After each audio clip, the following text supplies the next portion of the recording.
This is the tale of Garuda, the mighty king of birds, the vehicle of Lord Vishnu, and his epic struggle to free his mother from a harsh servitude imposed by her jealous sister. The two sisters and the vow. In the ancient cosmos, two daughters of the Prajapati Diksha, Vinata and Kadru, were married to the great sage Kashyapa. Vinata was the mother of the future race of birds, while Kadru gave birth to the Nagas, serpents. The two sisters shared an intense and often bitter rivalry. One day, while observing the celestial horse Shravas, who had emerged from the Samudra Manthan, a debate arose between them. "Look, sister," said Kadru, "the horse is entirely white. What a magnificent creature." Vinata agreed, "Indeed. But I believe its tail is partially black." Kadru insisted, "No, the tail is as white as its body. Let us make a wager. The loser shall become the eternal slave of the winner." Vinata, confident in her observation, foolishly agreed to the dangerous terms. That night, Kadru, fearing she would lose the bet, secretly called her 1,000 serpentine sons. "You must cover the horse's tail with your bodies by tomorrow morning so that it appears black. If I lose, I will be enslaved to Vinata forever." Many of the younger Nagas refused, calling the act dishonorable and deceitful. Enraged, Kadru cursed the disobedient Nagas to be consumed by fire during the Sarpa Satra, serpent sacrifice, performed by King Janamejaya in the future. The obedient Nagas coiled around the horse's tail, making it appear black. The next morning, when the sisters went to verify their claims, Vinata was shocked to see the horse's tail black. Bound by the sacred vow, Vinata became the slave of Kadru and her 1,000 sons. The birth of Garuda and the quest for Amrita. While Vinata was in servitude, she gave birth to a magnificent egg.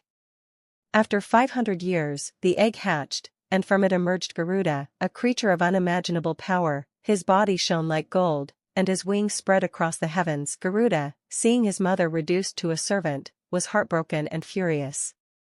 He approached Kadru and the Nagas. "Tell me, mighty serpents," Garuda demanded, "what price must I pay to free my mother from this cruel bondage? Name your task, and I shall fulfill it."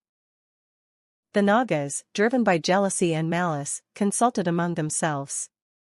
They devised a seemingly impossible task: bring us the Amrita, the nectar of immortality, which is fiercely guarded by the Devas in their celestial realm.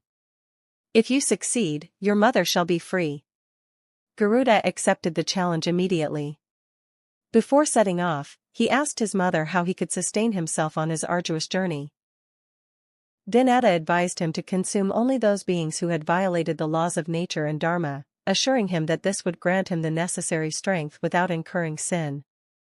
The battle for the nectar. Garuda's ascent to the heavens was a whirlwind of power. He first battled the entire army of the Devas, who were trying to protect the nectar. Garuda's strength was overwhelming, the air current from his wings scattered the clouds, and his divine roar shook the three worlds. He defeated Indra's forces with such ease that the Devas were astonished. He then had to pass the inner sanctuary where the Amrita was kept. This chamber was protected by a spinning, razor-sharp wheel of fire, a mechanism designed by Lord Vishnu himself. Furthermore, two colossal, venomous serpents stood guard, their mere glance capable of reducing anything to ashes. Garuda, demonstrating his cleverness and power, bypassed the fire wheel by covering it with a massive torrent of water he carried in his beak. He blinded the two guard serpents by throwing dust in their eyes, then quickly cut them into pieces. Finally, he saw the golden pot of Amrita. Carefully and swiftly, Garuda snatched the pot and began his descent back to the mortal world. The intervention of Vishnu and Indra. On his way back, he encountered Lord Vishnu. Impressed by Garuda's devotion, strength, and noble purpose, Vishnu granted him a boon. Garuda humbly requested that he be placed above Vishnu on his flag and that he would always be superior to the Nagas. Vishnu agreed, thus making Garuda his eternal vehicle, vahana, and his flag emblem. Garuda then met Indra, the king of heaven, who pleaded with him not to let the Nagas attain immortality. Garuda, who was bound by his promise to his mother, made a compromise with Indra. "I must deliver the Amrita to the Nagas to free my mother," Garuda explained, "but I promise you, O Indra, that I will help you retrieve it before they can consume it.